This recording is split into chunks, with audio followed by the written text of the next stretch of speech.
نہیں،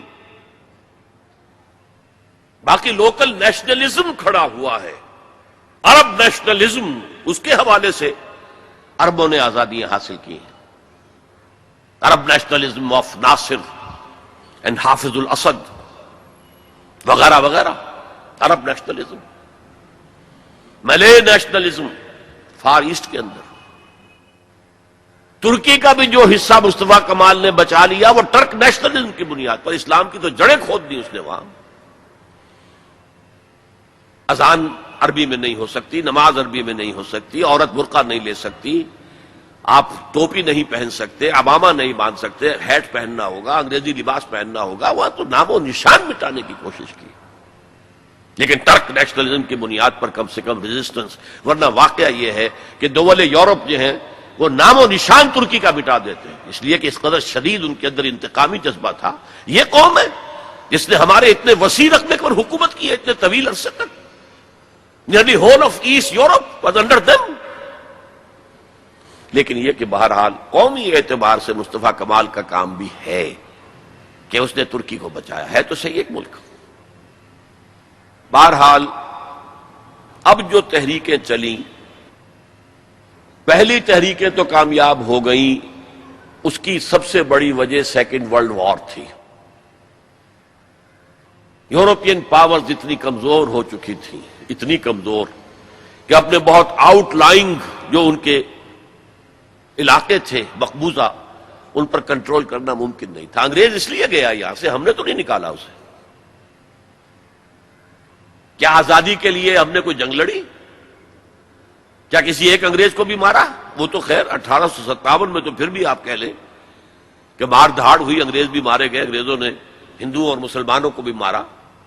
لیکن یہ جو سن 47 میں ہمیں آزادی ملی ہے، اس میں تو نہ ہم نے کسی انگریز کو مارا، نہ انگریز نے کسی ہندوستانی کو مارا۔ یہ تو وہ جو حالات کا تقاضا تھا، اور آپ کو معلوم ہے کہ سن 48 کا فیصلہ کیا ہوا تھا انہوں نے پہلے کہ وی شیل لیو انڈیا ان 1948، اس سے بھی ایک سال پہلے وہاں سے نکل گئے۔ اور دوسرا فیکٹر تھا انٹرنیشنل سین پر امریکہ جو ہے طلوع ہو گیا تھا، اور وہ آزادی کی تحریکوں کو سپورٹ کر رہا تھا۔ تو یہ مختلف فیکٹر سے آزادی کی ہماری تحریکیں تو کامیاب ہو گئیں، لیکن نظام اسلامی کے قیام کی کوئی تحریک آج تک کامیاب نہیں ہوئی۔ یہ ایک بہت بڑی فیلیور ہے، بہت بڑی فیلیور ہے، بہت بڑی فیلیور ہے۔ اور یہ ایک بہت بڑا تاریخ کے فلسفے کے اعتبار سے بہت بڑا عقدہ ہے جسے حل کرنا پڑے گا۔ ایسا کیوں ہوا ہے؟ میرے نزدیک اس کی دو وجوہات ہیں۔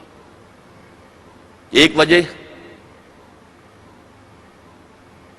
یہ ان تحریکوں نے یہ سمجھا کہ جب مسلمان ہیں تو ایمان تو ہے، عمل کی کمی ہے، لہذا عمل بہتر ہو جائے۔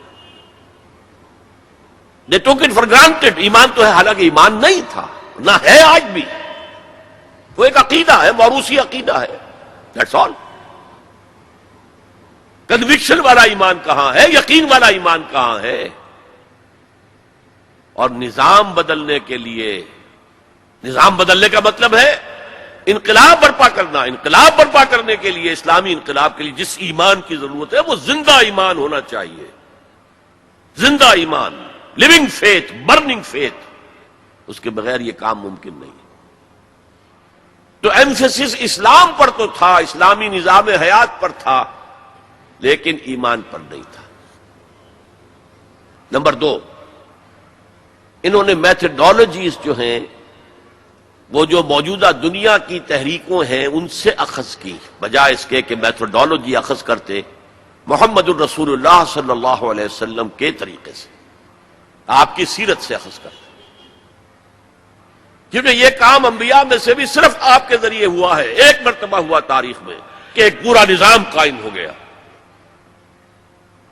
اور اسی لیے میں نے نوٹ کرایا تھا اپنے پچھلے لیکچرز میں کہ حضور کے لیے 3 مرتبہ آیا هو الذی ارسل رسولہ بالہدی ودین الحق لیظہرہ علی الدین کلہ، اور کسی اور رسول کے لیے ایک دفعہ بھی نہیں آیا، نہ حضرت ابراہیم کے لیے، نہ حضرت موسیٰ کے لیے، نہ حضرت عیسیٰ کے لیے، نہ حضرت نوح کے لیے علیہم الصلاۃ والسلام۔ یہ کام حضور نے کیا، اور ایک لائف سپین میں کیا 20-22 برس. 610 میں وحی کا آغاز ہوا, 632 میں انتقال ہو گیا, 22 برس تھے. اور عرب میں تو جو انقلاب کی تکمیل ہے وہ سن 8 کے اندر ہو گئی تھی جب مکہ فتح ہو گیا. بعد کے دور کو تو آپ کہہ سکتے ہیں موجودہ جو ملٹری ٹرمینالوجی ہے موپنگ اپ آپریشن, بس جہاں جہاں کوئی ریزسٹنس کے پاکٹس رہ گئے تھے ان کو صاف کرنا, ورنہ انقلاب کی تکمیل تو ہو گئی تھی فتح مکہ پر سن 8 ہجری میں. لہذا ہمیں سیرت محمدی صلی اللہ علیہ وسلم کو سورس ماننا چاہیے اس میتھڈالوجی کا. یہ 2 غلطیاں ہوئی ہیں بالعموم ان تحریکوں سے, لیکن بہرحال سبق سیکھ کر آگے چلنا ہے, کوششیں کرنی ہیں. مجھے فیض کی ایک نظم بہت اچھی لگتی ہے, بہت اچھی لگتی ہے. میں نے بھی اپنی زندگی کے 10 سال جماعت اسلامی میں بسر کیے ہیں, پھر میں وہاں سے مایوس ہو کر نکلا ہوں. تو اسی زمانے میں یہ نظم اس کی آئی تھی, میں حیران ہوں. تو وہ تو اس قسم کی کسی کشاکش میں, کسی تحریک میں بالفعل تو کبھی شریک رہا ہی نہیں, وہ تو شاعر تھا ایک. لیکن نظم اس قدر عظیم ہے, یہ فصل امیدوں کی ہمدم اس بار بھی غارت جائے گی, سب محنت صبحوں شاموں کی اب کے بھی اکارت جائے گی.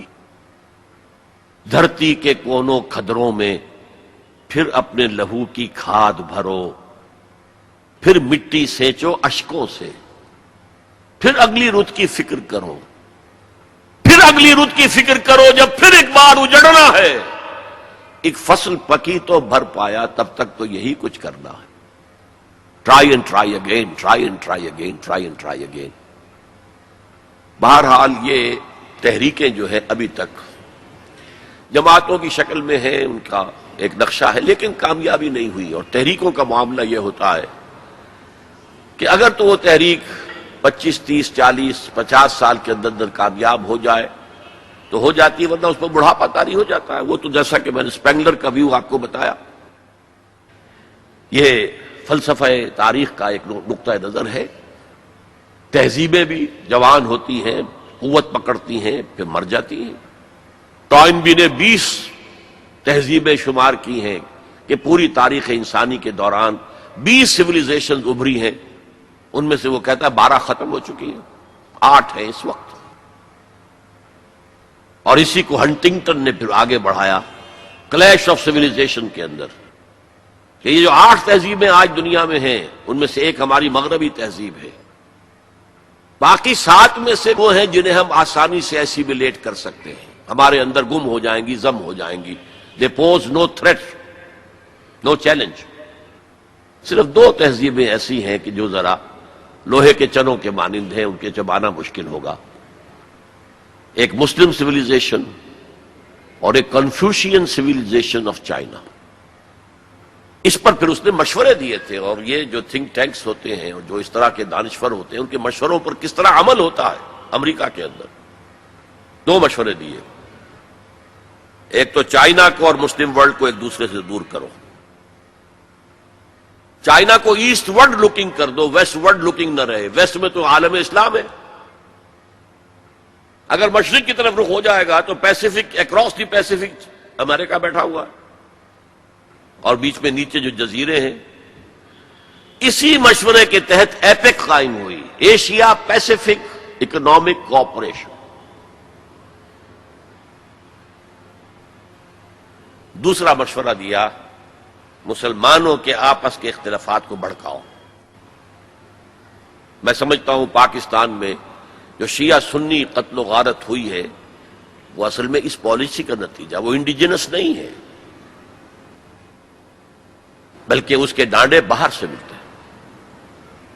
ورنہ شیعہ سنی سائڈ بائی سائڈ رہتے ہیں, کبھی کوئی عوامی فساد تو ہوا ہی نہیں ہوا. شیعہ سنی کا کوئی عوامی فساد کبھی ہوا ہی نہیں, آج تک نہیں ہوا. زیادہ سے زیادہ اختلاف ہوتا ہے تو محرم کے دنوں میں کہ تعزیے کا جناب یہ راستہ آپ کا مقرر ہے, آپ ادھر کیسے جا رہے ہیں, بس اس پر ہوتا, وہ بھی ان چند دنوں کے اندر. باقی تو اور کہیں نہیں. سائڈ بائی سائڈ, اوپر نیچے, ایک ملٹی سٹوریڈ بلڈنگ میں اوپر شیعہ ہے.